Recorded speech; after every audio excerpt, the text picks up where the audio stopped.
खुलुमबाय स्टुडियोआव दं आं राजीब बसुमतारी। दिनै 12 मे खालार आरो दिनैनि बे सानावनो आलादा बड'लेण्ड सोरजिनायनि मुङाव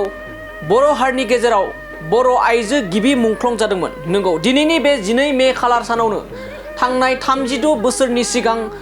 बर' हारिनि थाखाय एबा बर' हारिखौ गेरेमसा दानो थाखाय, बर' हारिनि आलादा रायजो सोमजिनो थाखाय एबा सोरजिनो थाखाय सोमावसारनायाव बर' आइजोफोरनिफ्राय गिबि मुंख्लं जानांदोंमोन आरो बिथांमोनानो जाहैबाय हेलेना बसुमतारी आरो गायदे बसुमतारी। हेलेना बसुमतारी आरो गायदे बसुमतारी बिथांमोनानो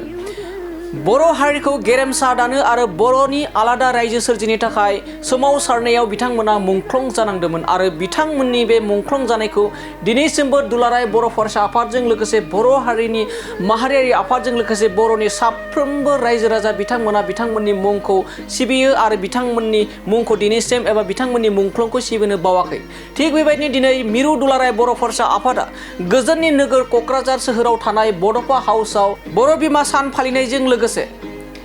गायदे बसुमतारी आरो हेलेना बसुमतारी थामहिनबा बर' हारिनि गेजेराव बर' आइजो गिबि मुंख्लं जानाय हेलेना बसुमतारी आरो गायदे बसुमतारी बिथांमोननि मुंख्लंआव बिबार बावनायजों लोगोसे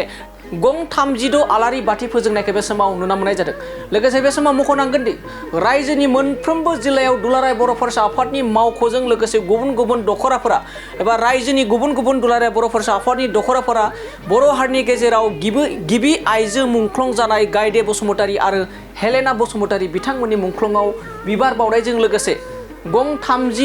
गं 36 आलारि बाथि सावनायखौबो बे समाव नुनो मोननाय जादों। मानो होनना बुङोब्ला दिनै फैयै फैयै बर' हारिनि गेजेराव गिबि आइजो मुंख्लं गायदे बसुमतारी आरो हेलेना बसुमतारी बिथांमोननि मुंख्लं जानाया 36थि बोसोर जाबाय आरो बेबायदिनो एबा बिथांनि मुङावनो दिनै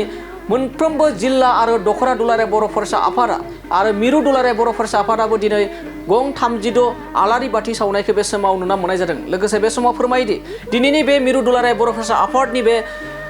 बर' बिमा सान फालिनाय आरो गायदे बसुमतारी आरो हेलेना बसुमतारी बिथांमोननि मुंख्लंआव एबा बिबार बावनाय हाबाफारिजों लोगोसे एबा हाबाफारियाव बाहागो लाफायो मिरु दुलाराय बर' फरायसा आफादनि गाहाय नेहाथारि खनिन्द्र बसुमतारी, मिरु दुलाराय बर' फरायसा आफादनि लेङाइ आफादगिरि खोरोमदाव औवारी, मिरु दुलाराय बर' फरायसा आफादनि हारिमु नेहाथारि बुद्धिराम बर'जों लोगोसे गुबुन गुबुन मिरु दुलाराय बर' फरायसा आफादनि बिबानगिरिफ्रा दिनैनि बे बर' बिमा सान फालिनायजों बर'नि आइजो गिबि मुंख्लं जानाय गायदे बसुमतारी आरो हेलेना बसुमतारी बिथांमोननि बिबार बावनाय हाबाफारियाव बाहागो लानायखौ नुनो मोननाय जायो आरो दिनैनि बे हाबाफारिनि गेजेरजोंनो मिरु दुलाराय बर' फरायसा आफादनि लेङाइ आफादगिरि खोरोमदाव औवारी बिथाङा फोरमायदि अरायसम बर' हारिनि थाखाय एबा बर' रायजो आलादा रायजो सोरजिनो थाखाय खामानि मावनानै मुंख्लं जानाय बिथांमोननि मुंख्लंखौ जों अरायसम सिबिनांगोन आरो मुंख्लं जानाय बिथांमोननि जा थांखि सिमां दंमोन बे सिमांफोरखौ जाफुंहोनो थाखाय दुलाराय बर' फरायसा आफादा अरायसम खामानि मावबोगासिनो दं आरो खामानि मावलांबाय थागोन। इयुनावबो बर' हारिखौ गेरेमसा हारि दानो थाखाय गोबां खामानि मावबोनो दंबावो। बे खामानिफोरखौबो अरायसम दुलाराय बर' फरायसा आफादा खामानि मावलांनो थाखाय खामानि मावगासिनो दं आरो फैबाय थानाय समावबो बर' हारिखौ गेरेमसा हारि दानो थाखाय अरायसम दुलाराय बर' फरायसा आफादा खामानि मावलांगोन होननानै बे समाव दुलाराय बर' फरायसा आफादनि लेङाइ आफादगिरि खोरोमदाव औवारी बिथाङा जोंनि खौरांनि गेजेरजों फोरमायो। दानिया फैदो बिदिब्ला दुलाराय बर' फरायसा आफादनि लेङाइ आफादगिरि खोरोमदाव औवारी बिथाङा दिनैनि बे 36थि बर' आइजो गिबि मुंख्लं गायदे बसुमतारी आरो हेलेना बसुमतारी बिथांमोननि मुंख्लं बावनायाव एबा मुंख्लंआव बिबार बावनाय हाबाफारि लानायाव मा फोरमायजों आबुङै मिथिना लानि। दिनै बेलासि समाव जोङो बड'फा हाउसनिफ्राय नोंथांमोननि गेजेरजों दिनैनि दिना 12 मे आरो बे दिनावहाय जोंहा बड'लेण्ड सोमावसारनायनि गिबि आइजो मुंख्लं गायदे आरो हेलेना बिथांमोननि मुङैहाय दिनै जोङो बे सानखौ जोङो गोथार मानिनानै लायो आरो बेजों लोगोसे जों गासै दुलाराय बर' फरायसा आफादनि गाहाय मावख'निफ्राय लानानै मोनफ्रोमबो जिल्ला आरो दख'रा मावख'आव जोङो दिनै बिथांमोनखौ मान होगोन, बिबार बावगोन। लोगोसेयै जोङो बिथांमोननि मुङैहाय जोङो जेवारि बाथि सावगोन। मानोना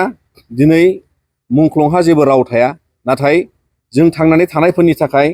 जाय समाव बड'लेण्ड सोमावसारनाय सम, बै समाव बिथांमोनहा बाया मोजोमा गिनाय गैया, जेबो बानाय गैया बा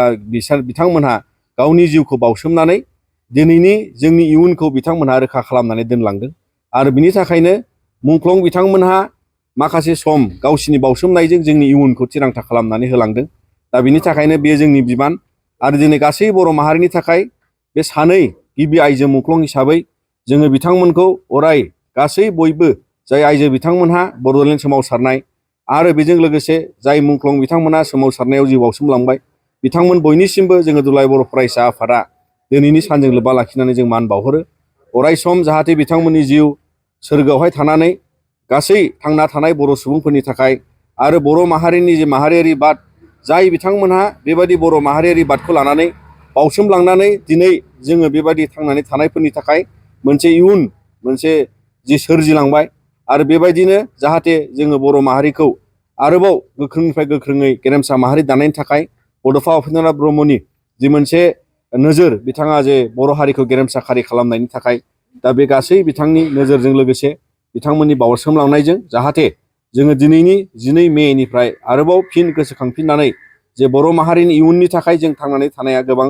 मावनांगौ दं होननानै जों सानो आरो बिनि थाखायनो दुलाराय बर' फरायसा आफादा जोंनि बे माहारियारि सार्थखौ लानानै जों अरायसम मुंख्लंफोरखौ मान होलांगोन आरो अरायसम बिथांमोननि आद्रा थानाय हाबाफारिफोरखौ जोङो फारि फारि मावजोबनो थाखाय जोङो थिरांथा लानानै दावगालांगोन।